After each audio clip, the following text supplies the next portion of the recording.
दोस्तों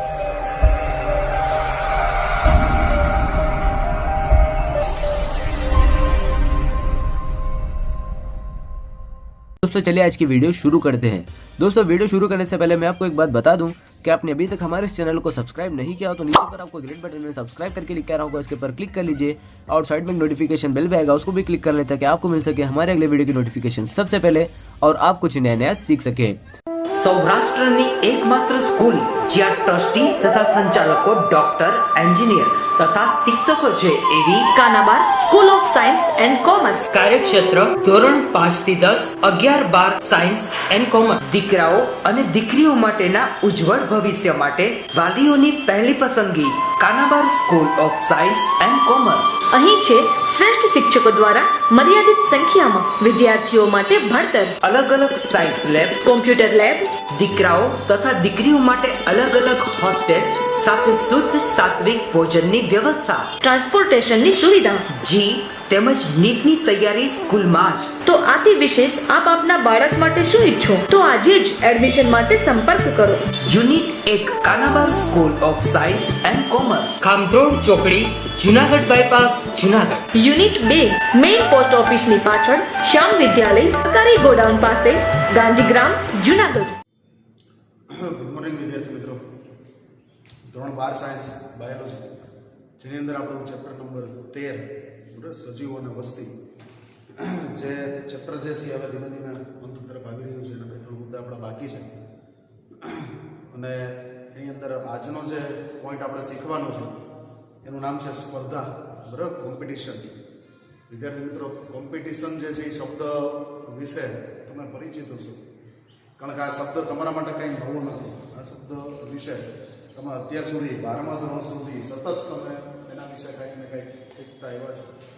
બસ કેટલી બધી સ્પર્ધાઓ તમારા સ્કૂલ લેવલે, બસ સ્કૂલની અંદર પણ ઘણી બધી સ્પર્ધાઓનું આયોજન થયું, પછી તમારા કૌટુંબિક ભાઈઓ બહેનો, મામા માસી કાકા ભાઈ વગેરેના છોકરાઓ કે છોકરીઓ વચ્ચે પણ ઘણી બધી વખત સ્પર્ધાઓ જે છે તમે જોઈ હશે।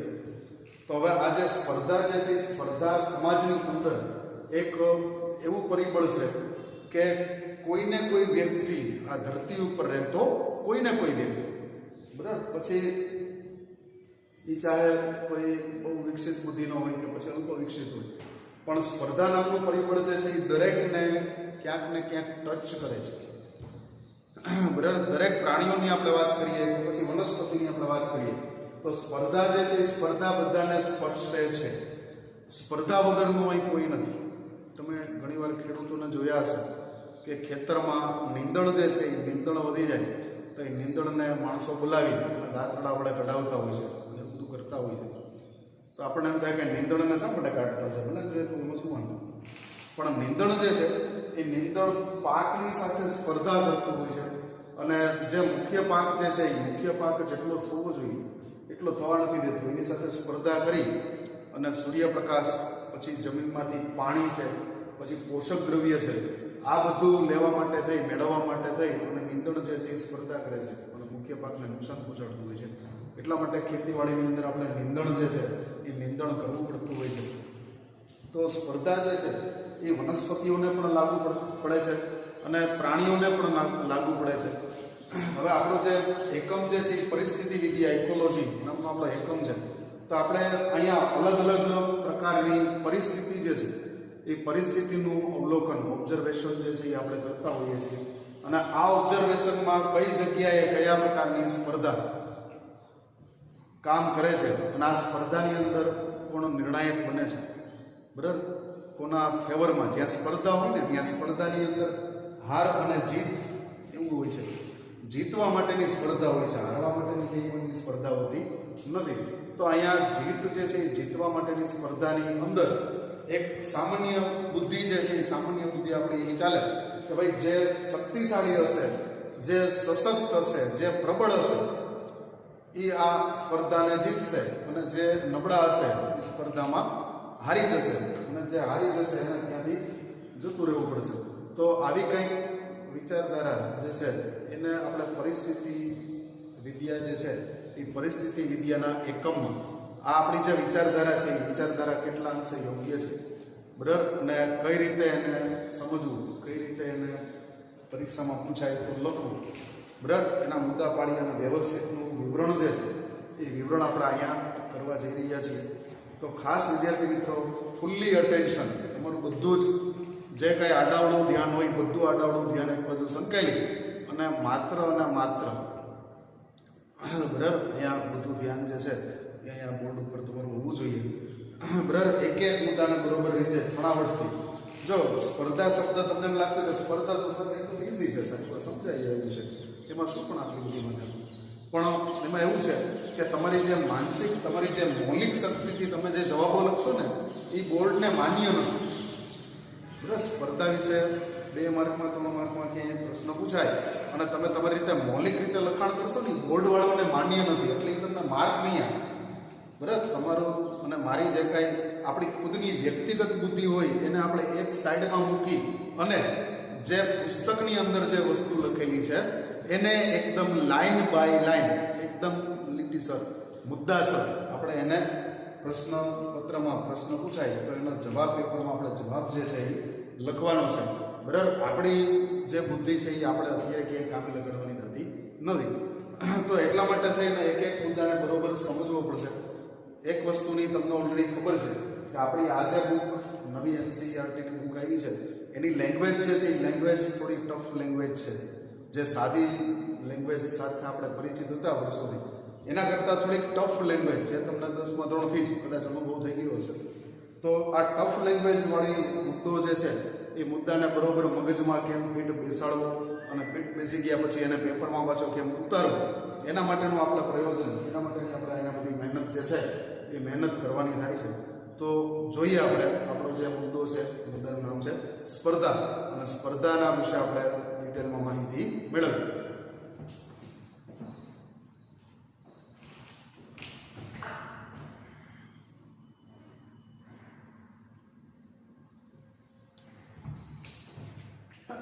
સારો વિદ્યાર્થી મિત્રો, સ્પર્ધા જે છે ને સ્પર્ધાને કોમ્પિટિશન, બરાબર, એના માટેનો શબ્દ છે કોમ્પિટિશન, COMPETITION, જેનો સ્પેલિંગ તમને બધાને આવડે છે. ડાર્વિન જે છે, ડાર્વિનની આપણે વાત કરીએ, ડાર્વિન નામનો એક માણસ જે છે, બરાબર, જે 22 વર્ષની ઉંમરે વર્લ્ડ ટૂર કરવા માટે નીકળ્યો અને એના માટે થઈને એના જહાજમાં બેઠો અને ઘણી બધી રીતે કેન પ્રકારે એના મુસાફરી જે છે એ કરી છે. અને ડાર્વિનનો પરિસ્થિતિ વિદ્યામાં ખૂબ ફાળો. ડાર્વિન જે છે એ જે જગ્યાએ જતો ત્યાં રોકાતો અને ત્યાંનું બધું વર્ણન જે છે એ મેળવતો. અને એક પક્ષીનું કંઈક ફિંચ નામના પક્ષીનું પણ નામ ડાર્વિન ફિંચ એના પરથી પડેલું છે. તો આ ડાર્વિન જે છે એનું મંતવ્ય શું છે આપણે તેના મુદ્દામાં જોઈએ. ડાર્વિન જે છે એ યોગ્યતમની ચિરંજીવીતા વિશે ચર્ચા કરી હતી. આ મુદ્દો જે છે એ બધાને બરોબર છે. ડાર્વિન જે છે એ ડાર્વિન વિશ્વના કેટલા બધા પ્રદેશમાં ખૂબ ફર્યો અને ફરી અને અલગ અલગ પ્રકારની જે પ્રાણીઓની સૃષ્ટિ હતી, જે વનસ્પતિ સૃષ્ટિ હતી, એના સભ્ય જે છે એ સભ્ય વચ્ચેનું જે સંબંધ હતો, રિલેશન જે હતો એ રિલેશન વિશે એણે ખૂબ જ અભ્યાસ કર્યો. અને આ અભ્યાસમાંથી એને એક મુદ્દો જે છે એ એક મુદ્દો બરોબર રીતે નક્કી કર્યો કે ભાઈ જે યોગ્યતમ છે એ ચિરંજીવી છે. શબ્દ જો યોગ્યતમની ચિરંજીવીતા, એટલે જે જીવવા માટે યોગ્ય છે તે ચિરંજીવી છે. ચિરંજીવી શબ્દ જે છે એ શબ્દ તમને ઘણી બધી વખત તમારા વડીલોએ આશીર્વાદ આપ્યા હશે, તમને તમારા વડીલોના પગે લાગો એટલે ચિરંજીવી ભવ એવું તમને કીધું હશે. ચિરંજીવી એટલે કે દીર્ઘ આયુષ્ય, લાંબુ આયુષ્ય. બરાબર, લાંબુ આયુષ્ય કોણ ભોગવી શકે? તો કે જે યોગ્ય છે, જે પર્યાવરણમાં જે તે પરિસ્થિતિની અંદર જે સજીવ એ પરિસ્થિતિમાં યોગ્યતા પ્રાપ્ત કરે છે એ સજીવ એ પરિસ્થિતિમાં ચિરંજીવી એટલે કે લાંબુ જીવી શકે છે. આવી એક વાત જે છે આપણને ડાર્વિન જે છે ડાર્વિને કીધેલી હતી. અને ડાર્વિન જે છે એ આંતરજાતીય સ્પર્ધા, અહીંયા આંતરજાતીય એટલે કે 2 જાતિના પ્રાણીઓ વચ્ચેની સ્પર્ધા જે છે એ સ્પર્ધા રાસાયણિક ઉત્ક્રાંતિમાં ભાગ ભજવવામાં, જો આ અંડરલાઈન કરેલા શબ્દ જે છે એમસીક્યુ માટે આવ્યું છે, રાસાયણિક ઉત્ક્રાંતિમાં ભાગ ભજવવામાં મહત્વનો ફાળો આપે છે એવું ડાર્વિનનું માનવું હતું. આ જે વસ્તુ છે કે ભાઈ આંતરજાતીય સ્પર્ધા જે છે એ રાસાયણિક ઉત્ક્રાંતિ જે છે એ રાસાયણિક ઉત્ક્રાંતિ થવા પાછળ, ઉત્ક્રાંતિનો મતલબ શું છે કે પહેલા કોઈ સજીવ જે છે એના પ્રાઇમરી અવસ્થામાં જીવતો હતો અને એમાંથી અત્યારે એડવાન્સ અવસ્થા સુધી પહોંચ્યો છે.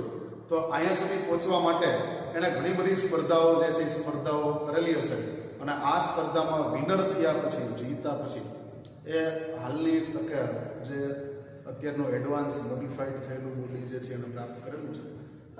તો આની અંદર અને આપણે રાસાયણિક ઉત્ક્રાંતિ તરીકે જનરલી ઓળખાવતા હોઈએ છીએ. તો આ રાસાયણિક ઉત્ક્રાંતિમાં એનો ભાગ અગત્યનો છે.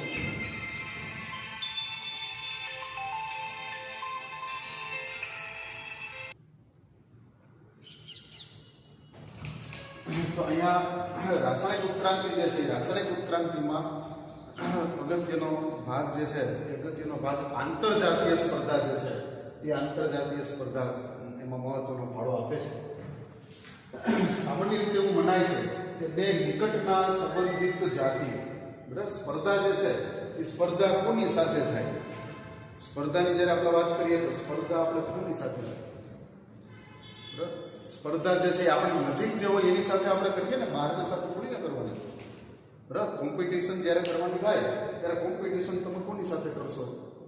બરાબર તમે દાખલા તરીકે 12 સાયન્સ ભણો છો તો તમે સ્પર્ધા કરશો તો કોની સાથે કરશો? તો કે તમારા મિત્રની સાથે કરશો કે મારા મિત્ર કરતાં હું કેટલો હોશિયાર છું. બરાબર તમે દિલ્હીમાં રહેતા કે પછી મુંબઈમાં રહેતા કોઈ છોકરા સાથે બધી સ્પર્ધા કરવાની. તો કોમ્પિટિશન જે છે એ હંમેશા નજીકના પ્રતિસ્પર્ધીઓ વચ્ચે જ થશે.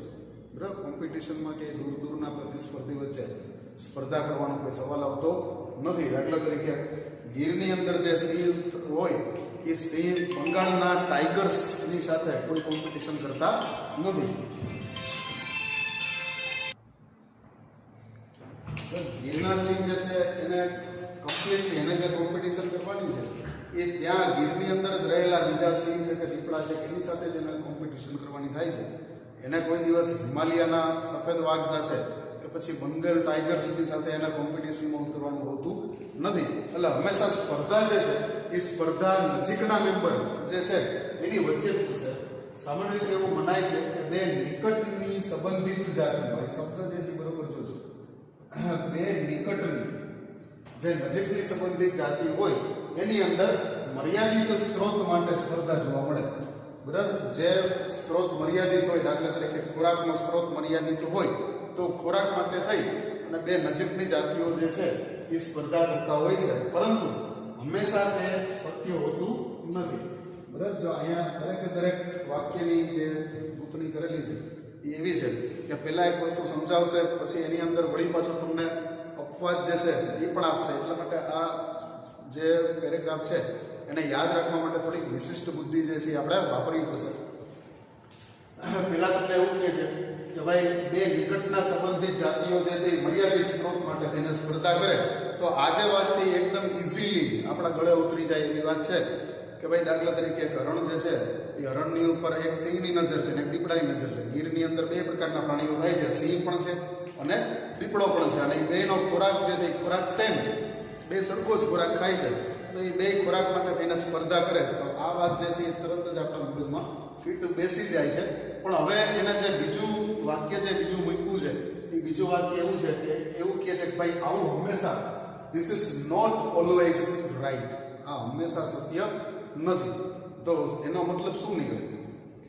તો એનો મતલબ આપણે એવું વિચારી શકીએ કે ભાઈ આ બે નિકટની બદલે હું બે દૂરની ના સંબંધિત જાતિઓમાં સ્પર્ધા થતી હશે. અચ્છા, એક ઓપ્શન એ નીકળ્યો. બીજો ઓપ્શન શું નીકળ્યો કે મર્યાદિતની બદલે હું અમર્યાદિત સ્ત્રોત માટેની સ્પર્ધા થતી હશે. આવા બે ઓપ્શન જે છે એ બે ઓપ્શન આપણે અહીંયા વિચારી શકીએ છીએ.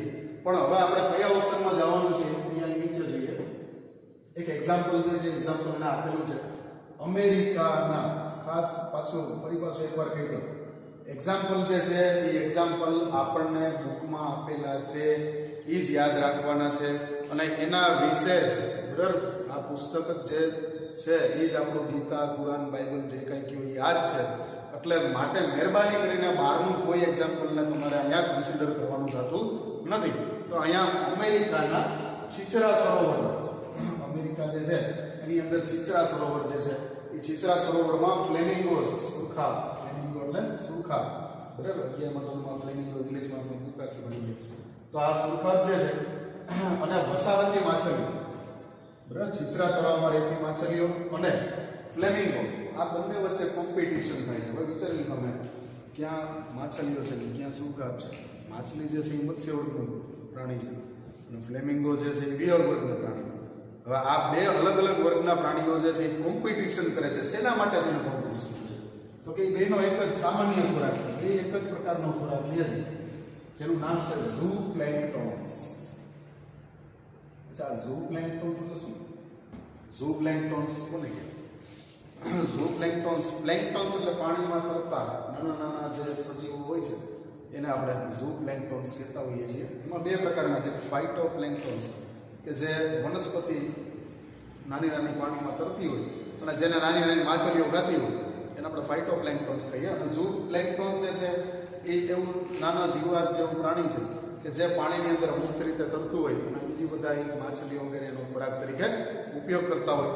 તો આ ઝૂ પ્લેન્ક્ટોન્સ નામનો ખોરાક છે. જો બરોબર રીતે સમજો, ઝૂ પ્લેન્ક્ટોન્સ ખોરાક છે અને આ ખોરાકને ખાવા માટે થઈ અને અમેરિકા જેવા દેશમાં જે છીછરા તળાવ છે એ છીછરા તળાવની માછલીઓ અને ફ્લેમિંગો જે છે એ એક જ ખોરાક માટે થઈ અને બે સ્પર્ધા કરે છે. હવે અહીંયા વસ્તુ તમે જો, બે જાતિ અલગ અલગ છે અને ખોરાક જે છે ઝૂ પ્લેન્ક્ટોન્સ અમર્યાદિત છે. બરાબર. ઘણી બધી વખત ઝૂ પ્લેન્ક્ટોન્સ એટલું બધું હોય છે કે જેમાં બધાને ખાવાનું સરખું મળી રહે છે. બરાબર. તો આવી રીતે ઝૂ પ્લેન્ક્ટોન્સ જે છે એ ઝૂ પ્લેન્ક્ટોન્સને ખોરાક તરીકે યાદ રાખવાનો છે. અને સ્પર્ધક તરીકે બે, કોણ સ્પર્ધક? તો કે એક તો ફ્લેમિંગો નામનું પક્ષી અને બીજું છીછરા તળાવની માછલી. આ બે એક જ ખોરાક માટે થઈને સ્પર્ધા, કોમ્પિટિશન જે છે એ કરે છે. આ ઉદાહરણને બરોબર રીતે મગજમાં છાપી લેજો. સ્પર્ધા નામના મુદ્દામાં જે એક્ઝામ્પલ આવે એ એક્ઝામ્પલનું નામ શું છે? તો કે અમેરિકાના છીછરા તળાવ, એમાં ફ્લેમિંગો નામનું પક્ષી અને ઝૂ ત્યાંની છીછરા તળાવની માછલીઓ જે છે એ માછલીઓ વચ્ચે સ્પર્ધા થાય છે. કેના માટે સ્પર્ધા થાય? તો કે ઝૂ પ્લેન્ક્ટોન નામનો એક સામાન્ય ખોરાક છે, એ ખોરાક માટે થઈને બે વચ્ચે સ્પર્ધા થાય. સારું, આગળ બીજો મુદ્દો છે. બીજું, સ્પર્ધા થવા માટે સ્ત્રોતનું મર્યાદિત હોવું જરૂરી નથી. બહુ સરસ મજાની વાત. જો ઘણી બધી વખત કેવું થતું, જસ્ટ મારું ઓબ્ઝર્વેશન છે. બસ જે છે ને, બસની અંદર 55 સીટ આવે, 55 સીટ આવે. બરાબર. બસ સ્ટેન્ડની અંદર બસ ખાલી જાય, અંદર 40 જણાને જ બેસવા. બરાબર. બહાર રોડ ઉપર 40 જણા આટા મારતા હોય. બસની કેપેસિટી 55ની છે, બસ સ્ટેન્ડમાં 40 જણા આટા મારે છે. તો જેવી બસ આવીને મુકાય ને એટલે ધક્કા મૂકી મારમ અરે બધા બેસી જશો તોય જગ્યા ખાલી રહેશે. પણ છતાંય એક લોકોની માનસિકતા કેવી છે? દોડીને બેસી જવું છે. બરાબર. તો આમાં કેવું છે કે આમાં બધાને બેસવા માટેના સ્ત્રોત જે છે એ ઘણા બધા છે. જે સંખ્યા છે એના કરતાં સ્ત્રોત વધારે છે, છતાં પણ એ લોકો ધક્કા મૂકી કરે છે. બરાબર. તો આ એક સ્પર્ધા જે છે એની માનસિકતા, લોકોની માનસિકતાની અંદર સ્પર્ધા જે છે એ રહેલી છે, એનું આ એક એક્ઝામ્પલ છે. પણ આ જસ્ટ થિંકિંગ માટે છે, કે પરીક્ષામાં તમારે લખવાનું થતું નથી. તો અહીંયા એવું જરૂરી નથી કે ભાઈ સ્ત્રોત ઓછા છે એટલે સ્પર્ધા કરો, એવું દરેક વખતે જરૂરી નથી. જો જ્યારે સ્ત્રોત ઓછા હોય ત્યારે સ્પર્ધા કરવાની હોય, ત્યારે પૂછવા ના જવાનું હોય કોઈને, ત્યારે સ્પર્ધા હોય જ છે અને એ સ્પર્ધામાં પાર્ટિસિપેટ કરવાનું છે અને ઇફેક્ટિવલી પાર્ટિસિપેટ કરવાનું હોય છે. પણ ઘણીવાર એવું બનતું હોય છે કે સ્ત્રોત જે છે એ પુષ્કળ હોય, બરાબર, તો પણ ઘણીવાર બે અલગ અલગ આંતરજાતીય સજીવો જે છે એ સ્પર્ધા જે છે સ્પર્ધા કરતા હોય છે. અવરોધક સ્પર્ધાની વાત કરીએ, એક નવો શબ્દ તમારા માટે આવ્યો છે, અવરોધક સ્પર્ધા. અવરોધક સ્પર્ધાનો મતલબ બીજાને અવરોધવું, બીજાને નડવું. બરાબર. અવરોધવાનો મતલબ શું થાય? બીજાને નડવું. બરાબર. એક જાતિની ખોરાક ક્ષમતા બીજી જાતિ જે છે ની દખલરૂપ અને અવરોધરૂપ હાજરીને કારણે ઓછી થઈ જાય છે. જો મુદ્દો જે છે મુદ્દાને બરોબર સમજો, જરાક જુદી રીતે એના શબ્દની બાંધણી જે છે જુદી પ્રકારની બાંધણી જરાક આપી છે. તમે જમવા બેઠા હો દાખલા તરીકે અને થોડો સરસ મજાની થાળી ભરી છે, આજ તો ફૂલ મૂડમાં છે, કાં તો લાડવા ખાઈ જ જવા છે, બાકી રહેવા જ નથી. બરાબર. પણ હજી થોડાક માંડ 2-4 બટકા તમે ખાવ છો, ત્યાં કોઈ મહેમાન આવીને માથે બેસી જાય છે. બરાબર. તો આવા સંજોગોમાં એ મહેમાન જે છે એ નાક ઘેરે મૂકીને આવ્યા છે, બરાબર. જનરલી કોઈ જમતું હોય તો અહીંયા આપણે મહેમાન થઈને જવાય નહીં ને, જવાય તો આપણે જુદું હોય સાહેબ. થોડીક વાર એમ કહેવાય કે ભાઈ હું છાપું વાંચું છું, ટીવી જોઉં, તમે જમી લો, પણ એ એવું નથી કરતા, એ તો માથે બેસી જાય છે. તો આવા સંજોગોમાં તમે કેટલું ખાઈ શકો? તમારો જે ફૂલ મૂડ હતો કે આજ તો લાડવાના ઢેપલા ઉડાડી જ જવા ખાલી જ કરી નાખવું છે, એ મૂડ તો ગયો, એનું તો પૂરું થઈ ગયું, બરાબર. તો આવી રીતે વનની અંદર, જંગલની અંદર અથવા તો કોઈ પરિસ્થિતિની અંદર પણ એવું જ બનતું હોય છે કે કોઈ પ્રાણીઓ જે છે એ ખોરાકનો ખાતા હોય છે, ત્યાં બહારથી બીજા પ્રાણીઓ આવી જાય, તો આવા સંજોગોમાં એ લોકોની જે ખોરાક ખાવાની ક્ષમતા જે છે એ ક્ષમતા ઓછી થઈ જાય, બરાબર. હરણનું ટોળું એક જગ્યાએ ચરતું હોય શાંતિ, અને અચાનક સિંહ આવીને એકાદા હરણને દબોચી લે. આવા સંજોગોમાં શું બીજા હરણ જમશે એવું લાગે તમને? એવો ખોરાક ખાશે ને ચરશે ખરા, બરાબર. તો આની બીકને કારણે, આના ભયને કારણે અથવા તો કોઈ અન્ય કારણોસર જે તે પ્રાણી જે છે એ જે તે પ્રાણીની ખોરાક લેવાની ક્ષમતા જે છે ક્ષમતા ઘટી જાય છે, ઓછી થઈ જાય છે. આ પ્રકારની સ્પર્ધાને અવરોધક સ્પર્ધા કહેવામાં આવે છે. ગમે ત્યારે અવરોધક સ્પર્ધા શબ્દ આવે, એમસીક્યુમાં આવે કે ગમે નહીં આવે, એટલે તરત જ મગજમાં લાઈટ થવી જોઈએ કે એક પ્રાણી જે છે એ પ્રાણીની ખોરાક ગ્રહણ કરવાની ક્ષમતા બીજા પ્રાણીના હાજરીને કારણે ઘટી જાય છે, ઓછી થઈ જાય છે. આવા પ્રકારની સ્પર્ધાને આપણે અવરોધક સ્પર્ધા તરીકે ઓળખીએ છીએ, બરાબર. અને એ પણ બરાબર. અને અહીંયા જોવાની ખૂબી છે, અહીંયા મોટા મોટી ટ્રેજેડી કે કોમેડી જે કયો એ છે કે સ્ત્રોત જે છે એ તો અમર્યાદિત છે, પુષ્કળ સ્ત્રોત છે, સ્થાન જે છે એ પણ વિપુલ માત્રામાં હોવા છતાં પણ બીજા પ્રાણીઓ જે છે એ ખોરાક ખાઈ શકતા નથી. તો આવા પ્રકારની સ્પર્ધા જે છે એ સ્પર્ધાને અવરોધક સ્પર્ધા કહેવામાં આવે છે. જો બે શબ્દ ખાસ ધ્યાન રાખજો, આંતરજાતીય સ્પર્ધા, બીજા નંબરમાં અવરોધક સ્પર્ધા. એટલે બે પ્રકાર જે છે આપણે અહીંયા જોઈએ. સારું, આમ સ્પર્ધાને આપણે યોગ્ય રીતે વ્યાખ્યાયિત કરી શકાય. હવે અહીંયા આપણે સ્પર્ધાની વ્યાખ્યા, બરાબર, ડેફિનેશન ઓફ કોમ્પિટિશન, સ્પર્ધાની વ્યાખ્યા કેવી અટપટી એને બનેલી છે તમે જુઓ. એક જાતિની યોગ્યતા, બરાબર, જેને આપણે સ્મોલ આર તરીકે, પ્રારંભિક વધારાના દર તરીકે માપીએ છીએ, બરાબર. એક જાતિની યોગ્યતા, એફિશિયન્સી ઓફ વન સ્પીસ, બરાબર. કોઈ પણ એક જાતિ જે છે એ જાતિની યોગ્યતા, બરાબર. કેવી યોગ્યતા? તો કે ખોરાક ગ્રહણ કરવાની યોગ્યતા, પ્રજનન કરવાની યોગ્યતા, લાંબુ જીવવાની યોગ્યતા. યોગ્યતાના પ્રકારો છે આપણે લખીએ ઇંગ્લિશમાં. યોગ્યતા એટલે કઈ 12મા બોર્ડમાં 90% લઈ આવવા એ યોગ્યતા, એને આપણે અલગ મૂકીએ. પણ આપણે એક પરિસ્થિતિની વાત કરીએ કે એક વન છે, તો આ વનની અંદર જે પ્રાણીઓ છે એ પ્રાણીઓની યોગ્યતા કેટલા પ્રકારની હોય છે? તો એક છે ખોરાક ગ્રહણ કરવાની યોગ્યતા,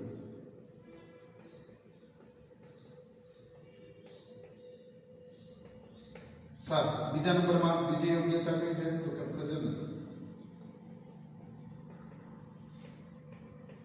કરવાની યોગ્યતા. ત્રીજા નંબરમાં શું છે? તો કે લાંબુ જીવવાની યોગ્યતા.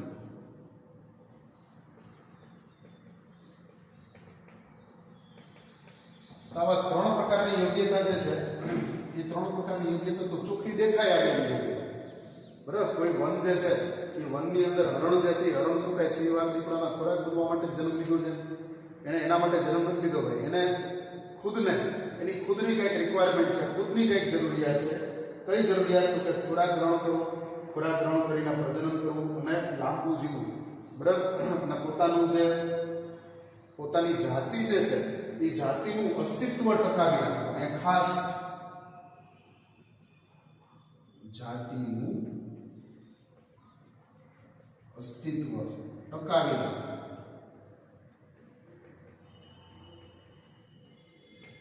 બરાબર. તો આના માટે થઈ અને યોગ્યતા જે છે એ યોગ્યતા એ લોકો પ્રાપ્ત કરતા હોય છે. તો હવે આપણે આ એક જાતિની યોગ્યતા આ બધાને શરૂઆતમાં આપણે સ્મોલ આર તરીકે લીધા છે. આ બધી વસ્તુ જે છે ને શરૂઆતમાં શું લીધું છે આપણે? સ્મોલ આર, પ્રારંભિક વધારાના દર તરીકે આપણે માપીએ છીએ. એક અન્ય જાતિની હાજરીમાં નોંધપાત્ર રીતે ઓછી હોવાનું જણાય, બરાબર. આ બધી વસ્તુ જે છે એ એ બધી વસ્તુ એક અન્ય પ્રાણી કોઈ આવે તો આ બધું ઓછું થઈ જતું. દાખલા તરીકે કોઈ એક પ્રદેશની અંદર કોઈ એક પ્રકારના પ્રાણીઓ રહે છે, બહુ સુખ શાંતિથી રહે છે, બરાબર. આપણે ઓલી વાર્તા છે ને, ખાધું પીધું ને રાજ કર્યું, એની એ લોકો ખાઈ પીને મજા કરે છે, સારામાં સારો ખોરાક ખાય છે, સરસ રીતે પ્રજનન કરીને એની પ્રજોત્પત્તિ એના બચ્ચાઓ ઉત્પન્ન કરે છે, લાંબુ જીવે છે અને જાતિનું અસ્તિત્વ સરસ રીતે ટકાવે છે અને મજા કરે છે. હવે આવા સંજોગોમાં જો આપણે બહારથી કોઈ અન્ય જાતિને અહીંયા દાખલ કરીએ તો આ બધા પ્રાણીઓની ઉપર કંઈક અસર થાય છે. કઈ અસર થાય છે? તો કે પહેલા જેટલો ખોરાક લેતા તે હવે ખોરાક લેતા નથી, ક્યાંક ડરી ગયા છે, ગભરાઈ ગયા છે, XYZ કંઈ પણ થયું છે. બીજા નંબરમાં ખોરાક ઓછો થઈ ગયો છે તો ખોરાક ઓછો થવાના કારણે એની પ્રજનન ક્ષમતા જે છે એની ઉપર પણ એનો પ્રભાવ પડવાથી એ લોકો પ્રજનન પણ એટલું બધું કરી શકતા નથી, એટલે બચ્ચાઓને પણ જન્મ આપતા નથી. અને બચ્ચાઓને જન્મ આપીશું તો બચ્ચાઓ થોડાક નબળા, જે પહેલા જે એવા બળવાન બચ્ચાઓ જન્મતા હતા એની બદલે રૂષ્ટ બચ્ચાઓની બદલે છે નબળા બચ્ચા જન્મે છે અને આ બચ્ચાઓ જે છે એ મૃત્યુ પામે છે, એટલે લાંબુ જીવવાની જે યોગ્યતા છે એ પણ ઘટી ગઈ છે. તો આના કારણે એની આખી જાતિનું અસ્તિત્વ જે છે એ ખતરામાં છે, બરાબર. તો આ વસ્તુને સ્પર્ધા કહેવાય. આ જે વસ્તુ છે શું કહેવામાં આવે છે? સ્પર્ધા. બહુ સરસ રીતે આપણે ડેફિનેશન જે છે એને સમજાવી છે. યાદ રાખજો, કોઈ એક જાતિ જે છે એક જાતિની યોગ્યતા છે. આ યોગ્યતા મેં તો 4 કીધી, પણ હજી આવી તો ઘણી બધી નીકળી શકે. તમે તમારી રીતે થિંકિંગ કરી અને આ લિસ્ટને જે લાંબુ બનાવી શકો છો, પણ અત્યારે મારા મગજમાં 4 વસ્તુ આવી એટલે મેં તમને અહીંયા 4 લીધી છે, બરાબર. તો આવી યોગ્યતાઓ જે છે એ યોગ્યતા ઉપર કોઈ અન્ય જાતિના આવવાથી જો કાંઈ અસર થતી હોય તો એ અસરને આપણે સ્પર્ધા તરીકે ઓળખાવીએ છીએ. સારું, હવે આ પ્રમાણે આપણે પ્રયોગશાળાના પ્રયોગ આપણે સરળતાથી સમજાવી શકાય એવું એક ગોસ નામનો માણસ, બરાબર. કોણે સમજાવ્યું? ગોસ.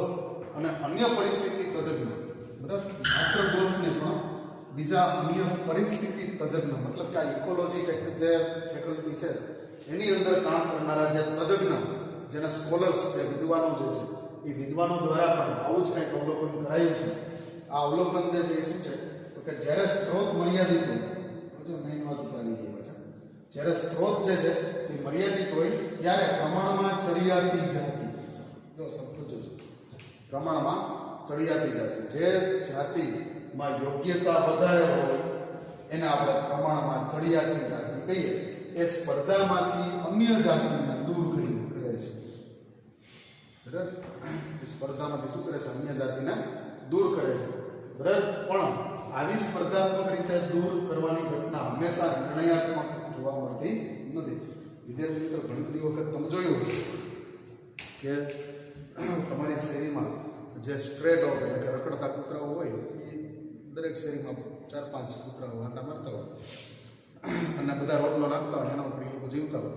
હવે ક્યારેક એવું થાય કે બહારથી એકાદો ખાનાબદોશ, મતલબ કે જે તે 4-5 કૂતરાઓ છે એનું આખું સંકલન હાલે છે, એમાં વચ્ચે ધંબો મારવા માટે બહારથી એક શેરીનો કૂતરો અંદર એન્ટર થાય છે.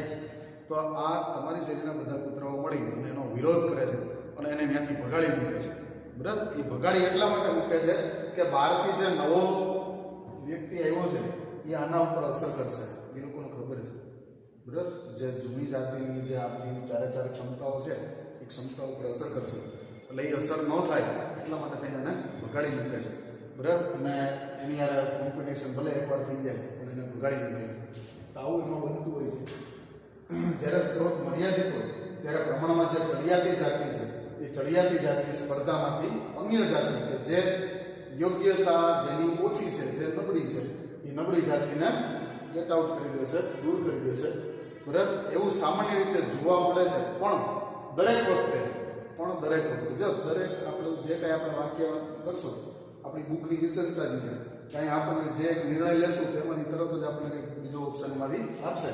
તો જનરલી એક વસ્તુ યાદ તમારે આવું રાખવાનું છે કે ગોસ અને બીજા પરિસ્થિતિ તજજ્ઞોએ શું જોયું, શું અવલોકન કર્યું? તો કે એણે એવું અવલોકન કર્યું કે જે ચડિયાતા જાતિના પ્રાણીઓ હતા એણે નબળી જાતિના પ્રાણીઓને ગેટ આઉટ કરી દીધા, બરાબર. પોતાના વિસ્તારમાંથી પોતાનો જે મર્યાદિત ખોરાકનો સ્ત્રોત હતો એમાંથી લોકોને ભગાડી મૂક્યા, એને કાઢી મૂક્યા. એવું જનરલી જોવા મળ્યું. પણ દરેક જગ્યાએ આવું જ હોય એવું જરૂરી નથી, બરાબર પરિસ્થિતિ ફરે તો કંઈક નવું પણ સર્જન થઈ શકે, બની શકે, બધા ભેગા મળીને રહેતા હોય કે કંઈ પણ XY છે ગમે એ થઈ શકે. એટલે હંમેશા આ ઘટના જે છે એને જ આપણે નિર્ણયાત્મક ફાઇનલ ડિસિઝન આપણે કહી શકતા નથી. કેટલાક કિસ્સામાં મજબૂત પરિસ્થિતિકીય પુરાવાઓ જે છે એ પણ જોવા મળે છે. આ મજબૂત પરિસ્થિતિકીય પુરાવાઓ જે છે એનું એક્ઝામ્પલ જે છે એક્ઝામ્પલ ગેલોપેગોસ નામના ટાપુ જે છે એનું એક્ઝામ્પલ આપણે જોઈએ. ખાસ આ જે મુદ્દાઓ અમે બોર્ડ ઉપર લખ્યા છે એ મુદ્દાઓને તમારી નોટમાં ઉતારી લેજો અને મેં જે જગ્યાએ અંડરલાઈન કરેલી છે એ બધા જ MCQ માટે આઈએમપી છે. એમાંથી MCQ બોર્ડમાં પૂછાઈ શકશે. 50 માર્કના MCQ આપણે બોર્ડમાં આવવાના છે. જે નવી પેપર સ્ટાઇલ બરાબર તમને ના મળી હોય તો મેળવી લેજો.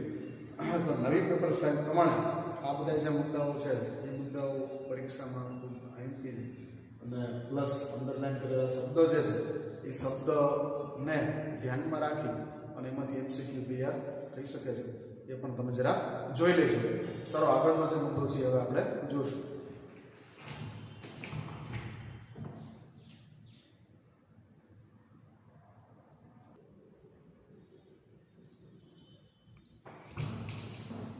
સારો વિદ્યાર્થી મિત્રો, તો આપણે અહીંયા થોડાક ઉદાહરણો, અન્ય ઉદાહરણો જે છે આપણો મુદ્દો છે સ્પર્ધા, અને સ્પર્ધાના જે અન્ય ઉદાહરણો આપણે ટેક્સ્ટ બુકમાં આપ્યા છે જે આપણા માટે ખૂબ જ અગત્યના છે એની આપણે ચર્ચા જે છે એ ચર્ચા આગળ વધારીએ. એક સરસ મજાનું એક્ઝામ્પલ છે ગેલાપોગસ નામનો એક ટાપુ. ખાસ યાદ રાખજો, એક ટાપુ છે ગેલાપોગસ નામનો એક ટાપુ છે. ટાપુ એટલે ચારે બાજુ દરિયો હોય અને વચ્ચે જમીન હોય, એ ભાગને આપણે ટાપુ તરીકે ઓળખતા હોય. તો આ ટાપુની અંદર એક એબિંગડોન નામના કાચબા, જો મુદ્દા જે છે મુદ્દાને બરોબર જોજો, આડાઅવળું ના કરતા. કાચબાનું નામ એબિંગડન છે અને ટાપુનું નામ જે છે એ ગેલાપોગસ નામનો ટાપુ છે. બરાબર, તમારે નેટમાં સર્ચ કરવું એ તો કરી લેવાની છૂટ છે. ગેલાપોગસ નામનો એક ટાપુ છે. આ ટાપુની અંદર એક એબિંગડોન નામના બહુ હેવી સાઇઝના, બહુ મોટા કદના કાચબાઓ રહેતા હતા અને વિધાઉટ કોમ્પિટિશન. બરાબર, they are surviving, they were surviving, એ લોકો ત્યાં સર્વાઈવ કરતા હતા. કાચબાની ખાવાની સ્પીડ જે છે એ તમને બધાને ખબર હશે. કાચબા ધીમે ધીમે ખાઈ લાંબુ જીવે એવું આપણે કાચબા પાસેથી શીખવા મળે.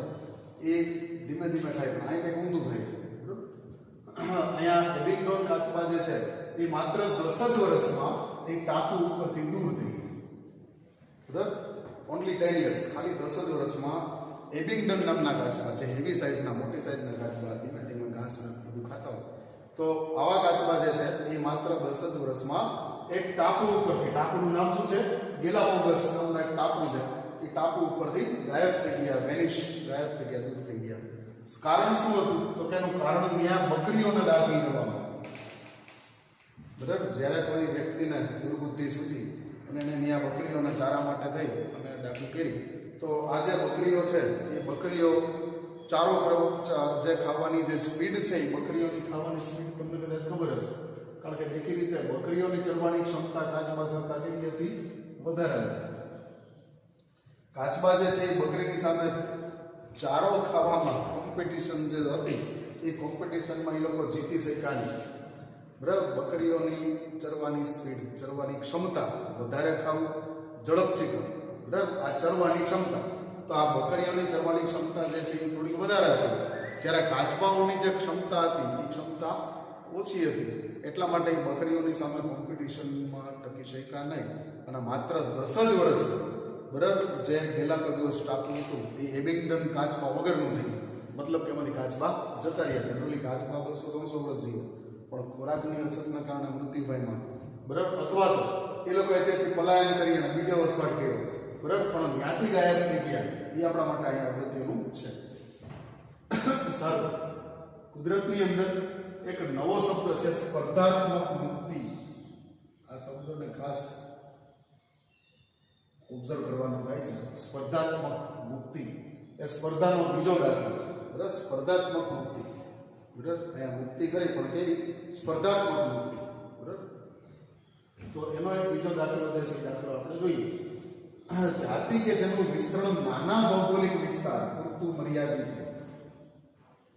દાખલા તરીકે કોઈ એક પ્રદેશ જે છે એ પ્રદેશમાં અમુક કિલોમીટર એરિયામાં કોઈ એક જાતિ જે છે એ જાતિ ફેલાયેલી છે અને અમુક વિસ્તાર પૂરતું જ એનું બધું મર્યાદિત, લોકલ એરિયા પૂરતું એનું બધું મર્યાદિત સીમિત છે. સ્પર્ધાત્મક ચડિયાતી જાતિની હાજરીના કારણે બરાબર હવે અમુક વિસ્તાર જે છે એટલે તરીકે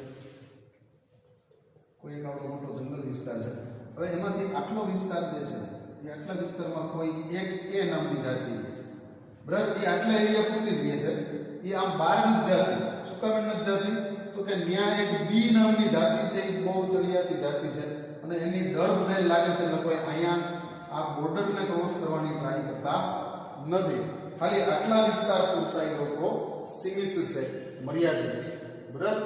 હવે આ લોકોની અંદર આનું જે હવે નાટક શું થાય છે, જો અહીં શબ્દ લખ્યો છે તે નાટ્યાત્મક રીતે તેનો વિસ્તરણનો વિસ્તાર જે છે એ વધારી દે છે, જ્યારે પ્રાયોગિક રીતે ચડિયાતી જાતિને ત્યાંથી દૂર કરવામાં આવે છે બરાબર. આપણે કોઈ એક પરિસ્થિતિ જે છે એક પરિસ્થિતિનો અભ્યાસ કર્યો અને એનો એક મેપ, એક નકશો બનાવ્યો કે ભાઈ આટલો વિસ્તાર હતો, અમુક કિલોમીટર જેટલો વિસ્તાર હતો, એમાં બે જાતિઓ હતી, એક જાતિ આ છે, બીજી જાતિઓ આ છે. હવે આ એ નામની જાતિ કરતા બી નામની જાતિ છે એ ચડિયાતી છે અને આ ચડિયાતી જાતિનો એટલો બધો ડર છે, એટલો બધો ખોફ છે કે એ નામની જાતિના કોઈ પણ પ્રાણી એની બોર્ડર ક્રોસ કરતા ડરે છે, ત્યાં જાતા નથી. કારણ કે બી જે છે એનું પ્રભુત્વ તમે જોઈ લો, ક્ષેત્ર પ્રમાણે તમે જોઈ શકો કે બીનું પ્રભુત્વ થોડુંક વધારે બરાબર. એટલા માટે એ જે છે એ વાળા ન્યા જતા નથી. અચ્છા, આપણે એક કામ કર્યું, હવે આપણે કોઈ યંત્ર પ્રયોગ કરી અને આ બીને આપણે અહીંથી ગાયબ કરી, બી જે છે એને આપણે શું કરી દઈએ છીએ, અહીંથી દૂર કરી દઈએ છીએ, ગાયબ કરી દઈએ છીએ. તો હવે બી જ્યારે દૂર થઈ ગયા છે ત્યારે એની હિંમત જે છે એ વધી જશે અને પોતાનો એરિયા જે છે એ આટલો હતો એમાંથી ધીમે ધીમે વધારતા આટલો કરી નાખશે બરાબર. કારણ કે હવે એનો કોમ્પિટિટર તો રહ્યો ને, તો કોમ્પિટિટર નથી તો પછી એનું પણ બધું ધીમે ધીમે આપણામાં લઈ લો. તો આવી એક વૃત્તિ જે છે એ વૃત્તિ, મનોવૃત્તિ જે છે એ આ જાતિની અંદર જોવા મળે છે. સારું, આવું ક્ષેત્રીય પ્રયોગ દર્શાવે છે. આવું છે ને, આવું બધું આપણે પ્રાયોગિક, આ બધું એમનું હંબક નથી, પ્રાયોગિક રીતે આપણે નથી કર્યું છે. આ બધું આપણે પ્રેક્ટિકલો કરેલા છે જે તે ક્ષેત્ર વિસ્તારના, અને પછી આ બધું જે છે એ નક્કી કરેલું છે. સારું, એક કોનેલ્સ નામનો એક માણસ જે પરિસ્થિતિવિદ હતો, એને એના અમુક ક્ષેત્રીય પ્રયોગો કર્યા. ખાસ નામ યાદ રાખજો, કોનેલ્સ છે જે પરિસ્થિતિવિદ છે બરાબર. મતલબ કે કોઈ પણ જગ્યાએ જે પરિસ્થિતિઓ છે એ પરિસ્થિતિ કઈ રીતની છે એનો અભ્યાસ કરનાર માણસ હોય એને આપણે પરિસ્થિતિવિદ કહીએ બરાબર. રસાયણ વિજ્ઞાનમાં જે અભ્યાસ કરતો હોય એને આપણે રસાયણશાસ્ત્રી કહીએ બરાબર. ફિઝિક્સમાં જે અભ્યાસ કરતો એને ફિઝિસિસ્ટ બરાબર, ને ભૌતિક શાસ્ત્રી કહીએ. એમ બાયોલોજીમાં જે અભ્યાસ કરતો એને બાયોલોજીસ્ટ કહીએ. પણ બાયોલોજીનું એક સેક્શન છે ઇકોલોજી બરાબર. ઇકોલોજીમાં જે અભ્યાસ કરતો હોય બરાબર, પરિસ્થિતિ વિજ્ઞાનની અંદર જે અભ્યાસ કરતો હોય એને આપણે પરિસ્થિતિવિદ તરીકે ઓળખાવીએ છીએ. તો અહીંયા કોનેલ્સ નામનો એક પરિસ્થિતિવિદ જે છે એણે કોઈ એક ક્ષેત્ર લીધું, કોઈ એક એરિયા લીધો અને એરિયાની અંદર એણે ક્ષેત્રીય પ્રયોગો કર્યા બરાબર. આ પ્રયોગ કરવા માટે એણે જે એરિયા પસંદ કર્યો હતો એ એરિયા હતો સ્કોટલેન્ડ બરાબર. ગૂગલ મેપની અંદર સર્ચ કરજો સ્કોટલેન્ડ ક્યાં બરાબર. સ્કોટલેન્ડ જે છે એની દરિયા કિનારો છે. આ દરિયા કિનારો ખડકવાળો છે, અહીંયા પથ્થરો, દરિયા કિનારે ઘણા બધા પથ્થરો પડ્યા હોય, મોટા મોટા ખડક પડ્યા હોય. તો આ ખડક જે છે એ ખડકીય દરિયા કિનારાના વિસ્તારની અંદર ખાસ મોટા અને શબ્દ જે છે એને બીજા રીતે લખ્યો છે, મોટા અને સ્પર્ધાત્મક રીતે ચડિયા બાર્નેકલ્સ જે છે એ બાર્નેકલ્સને પણ તમે નેટમાં સર્ચ કરી શકો છો. ઉપરની સાઈડ આપણે લીલની જેમ પથરાઈ જાય એવા પ્રકારનું એક સજીવ છે. તો આ બાર્નેકલ્સ જે છે એ બાર્નેકલ્સ આંતરભરતી વિસ્તારમાં પ્રભુત્વ ધરાવે છે. આંતરભરતી વિસ્તાર બરાબર, જે જગ્યાએ ટૂંકમાં ભરતી થાય પાણીમાં અને પાણીમાં ડૂબેલો રહેતો હોય, પછી ઓટ આવે ત્યારે વળી પાછો ખાલી થતો હોય, પાછો ભરતીમાં ડૂબેલો રહેતો હોય, તો એવા વિસ્તારમાં જે ખડકો છે, જે પથ્થરો છે, આ પથ્થરોની ઉપર આ બાર્નેકલ્સ જે છે એ બાર્નેકલ્સ ત્યાં લીડરશીપ, ત્યાં પ્રભુત્વ ધરાવે છે. આ વિસ્તાર અમારો છે, કોઈ આવવાનું નથી. તો આવું પ્રભુત્વ જે છે એ ધરાવે છે. હવે એણે આ વિસ્તારમાંથી કોમ્પિટિશન કરી બરાબર. એ લોકો જ્યારે પહેલી વખત આવ્યા ત્યારે આ વિસ્તારમાં નાના બાર્નેકલ્સ હતા. આ નાના બાર્નેકલ્સને ત્યાંથી હટાવી દીધા અને પોતાની વસાહત જે છે એ વસાહતને જમાવી દીધી. બરાબર. તો આ રીતે આ જે સર્વે છે એ સર્વે કોનેલ્સ નામના માણસે કરેલો હતો. આ એક મુદ્દો તમારા મગજમાં બરોબર યાદ રહેવો જોઈએ. બાર્નેકલ્સ તમને યાદ રહી જશે. તમે નેટની અંદર સર્ચ કરશો તો પણ તમને બાર્નેકલ્સ જોવા મળશે. બરાબર. ઘણીવાર વેલ માછલીના શરીર ઉપર પણ બાર્નેકલ્સ જે છે એ જામી ગયેલા હોય છે, ઉપર ચોટેલા હોય છે. તો આ બાર્નેકલ્સ જે છે એમાં બે પ્રકાર થાય. એક મોટા અને સ્પર્ધાત્મક રીતે ચડિયાતા. બરાબર. જ્યારે બીજા જે છે એ નાના અને સ્પર્ધાત્મક રીતે ઉતરતા નીચી કક્ષાના બાર્નેકલ્સ. તો આ બે વચ્ચેની કોમ્પિટિશન અને આ કોમ્પિટિશનની અંદર જે સ્પર્ધાત્મક રીતે ચડિયાતા અને મોટા બાર્નેકલ્સ હતા એણે સ્કોટલેન્ડનો દરિયા કિનારાનો જે ખડકાળ વિસ્તાર છે કે જેને આપણે આંતરભરતી વિસ્તાર કહીએ છીએ એમાં પોતાનું પ્રભુત્વ જમાવી દીધું અને નાના બાર્નેકલ્સને ત્યાંથી રવાના કરી દીધા, દૂર કરી દીધા અને સ્પર્ધામાં હરાવી. સામાન્ય રીતે વનસ્પતિ હારી, બરાબર, જે વનસ્પતિ હારી વનસ્પતિને ખાવાવાળા, બરાબર, વનસ્પતિ હારી તૃણાહારી આપણે કહીએ છીએ. તૃણ ખાય તૃણાહારી, એમ વનસ્પતિઓને ખાય એ વનસ્પતિ હારીઓ અને વનસ્પતિ. આ બે વસ્તુ, વનસ્પતિ છે એ ખોરાક છે અને વનસ્પતિ હારી છે એને ખાનારી છે. ટૂંકમાં આ જે છે એ ભક્ષ્ય અને આ જે છે એ શું છે એના ભક્ષક છે. એ માંસાહારીઓ કરતા સ્પર્ધાને કારણે ખૂબ જ વિપરીત રીતે અસર પામતા જણાય છે. એક સર્વે છે. આ સર્વેની અંદર માંસાહારીઓનો જે અસર છે ને એના કરતા વધારે અસર જે છે એ વનસ્પતિ અને વનસ્પતિના ખાનારાઓને થાય. બરાબર. જંગલની અંદર દુષ્કાળ પડે તો સિંહ પહેલા ન મળે. બરાબર. દુષ્કાળ પડે એટલે પહેલા નાની વનસ્પતિઓ જે છે એ મરતી જાય. એને પાણી ન મળે એટલે પાણીની તણાવના કારણે એમાં ઘટાડો થતો જાય. એમાં ઘટાડો થાય એટલે એને ખાવા માટે થઈને જે હરણ, સસલા જેવા બધા પ્રાણીઓ હોય એમાં ઘટાડો થાય. અને સિંહના જે છે એ માંસાહારી છે. સિંહ દીપડાનો વારો તો છેલ્લે. બરાબર. ભૂખના કારણે ભૂખમરાથી કરવાનું જે સ્ટાર્વેશન જે છે એ સ્ટાર્વેશનનો ભોગ બનવાનું જવાબદારી જે છે એનું જે શિકાર બનવાનું જે કારણ છે એ માંસાહારી એટલે કે સિંહ, દીપડા, વાઘ માટે તો પછી આવશે. પણ પહેલા કોના માટે આવશે તો કે પાણીની અછતના કારણે વનસ્પતિઓ મરી જાય અને વનસ્પતિઓ ન રહેવાને કારણે વનસ્પતિ હારીઓ જે છે એને અસર થાય. પછી છેલ્લે માંસાહારીઓને અસર થતી જણાય છે. એવું એક ઓબ્ઝર્વેશન છે, એવું એક સર્વે છે જે તમારે ઓલા માટે થઈ અને MCQ માટે થઈને યાદ રાખે. સર ભાઈ ગોસ કેમ આવે ખબર ને ભાઈ? ગોસનું સૂત્ર બરાબર એને નથી લેવાનો, બીજો છે. બાયોલોજીમાં ગોસ જુદો છે. બરાબર. ગોસનો સ્પર્ધાકીય બાદબાકી, ગોસનો એક સ્પર્ધાકીય બાદબાકી સિદ્ધાંત. બરાબર.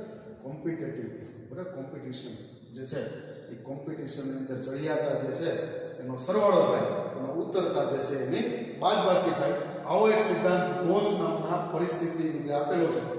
એ જણાવે છે કે બે નિકટતાથી જોડાયેલી જાતિઓ જે સમાન સ્ત્રોત માટે થઈને સ્પર્ધા કરે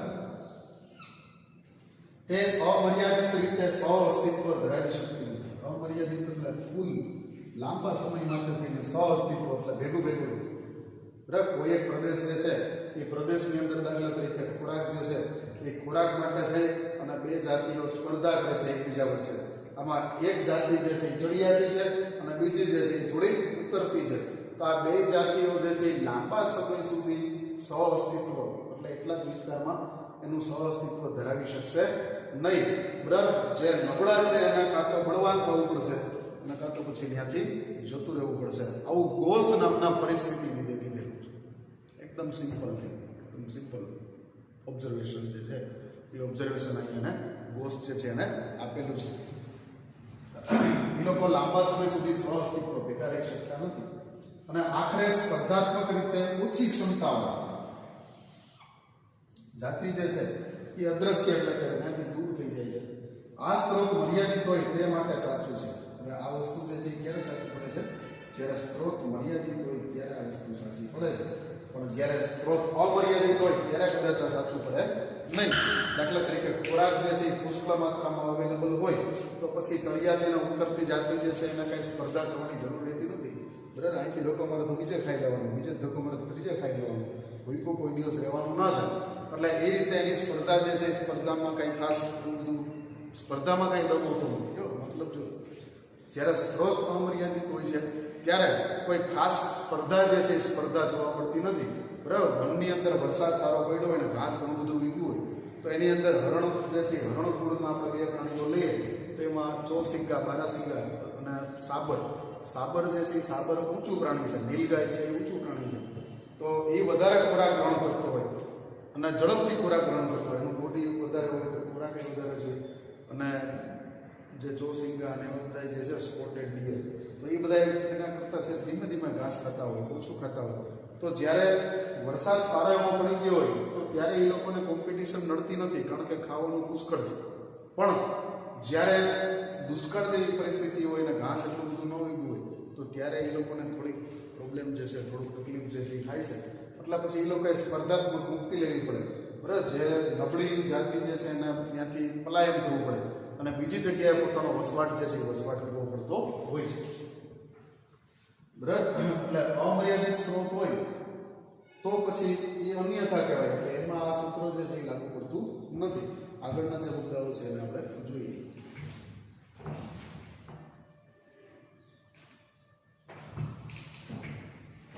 સારો વિદ્યાર્થી મિત્રો, તો અહીંયા આપણો સમય જે છે એ લેક્ચર એક મુદ્દો આગળ લેવો હતો પણ સમય સંજોગોના કારણે આપણો લેક્ચર જે છે એના અહીંયા પૂરો કરીએ છીએ.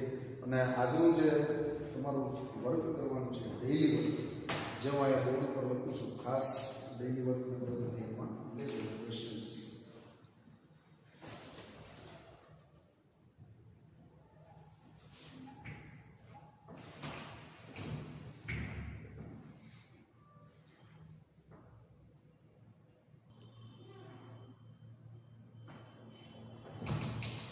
સારો વિદ્યાર્થી મિત્રો, તો અહીંયા બોર્ડ ઉપર જે તમારું ડેઇલી વર્ક જે છે એ ડેઇલી વર્ક મેં લખેલું છે. પ્રશ્ન નંબર 1 છે, સ્પર્ધા અંગે ડાર્વિન જે છે એ ડાર્વિનનું મંતવ્ય તમારે જણાવવાનું છે. 2-3 લીટીમાં એનો આન્સર લખવાનો થશે. બીજા નંબરમાં સ્પર્ધા જે છે એના યોગ્ય ઉદાહરણ જે છે, ઉદાહરણ અને એની વ્યાખ્યા જે છે એ વ્યાખ્યા પણ લખેલી જ છે.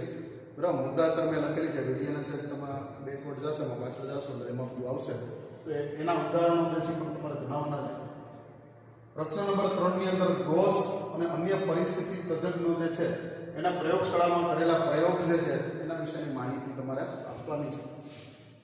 પ્રશ્ન નંબર 4 ની અંદર ગેલાપોગસ નામનો જે ટાપુ છે એ ટાપુનો કિસ્સો જે છે એ કિસ્સો તમારે જણાવવાનો છે. કઈ રીતે એમાં એબિંગડન કાચબાનો શું થયું એના વિશે તમારે એમાં લખવાનું છે. એના પછી કોનેલ્સ જે છે, પ્રશ્ન નંબર 5 માં કોનેલ્સનો સ્પર્ધા અંગેનું જે સર્વેક્ષણ હતું એ સર્વેક્ષણ વિશેની માહિતી જે છે તમારે આપવાની છે. અને છઠ્ઠો અને છેલ્લો પ્રશ્ન જે છે એ ગોસે આપેલ બાદબાકીનો સિદ્ધાંત. બરાબર. ગોસ જે છે એને સ્પર્ધાત્મક બાદબાકીનો જે સિદ્ધાંત આપ્યો છે એ સિદ્ધાંત વિશેની માહિતી જે છે એનું વર્ણન જે છે એ તમારે કરવાનું છે. સારું. આ સાથે આપણો આજનો જે લેક્ચર છે એ પૂર્ણ કરીએ અને આશા રાખું કે પરીક્ષાની તૈયારી જે છે એ તમારી બરોબર ચાલતી હશે. ઠંડી જે છે એ ઠંડી એની રીતે ખૂબ એનું ઉગ્ર સ્વરૂપ આપણને દેખાડી રહ્યું છે. તો ઠંડીમાં ક્યાંય બહાર ફરવા રખડવા ન જતા, ઘરમાં બેસો, વિડીયો જોજો અને ખાસ તમારી એક્ઝામ જે છે એની પ્રિપેરેશન્સ કરજો. બરાબર. ફરી પાછા નેક્સ્ટ લેક્ચરમાં આપણે નવી માહિતી સાથે મળીશું. ત્યાર સુધી આવજો. Bye bye.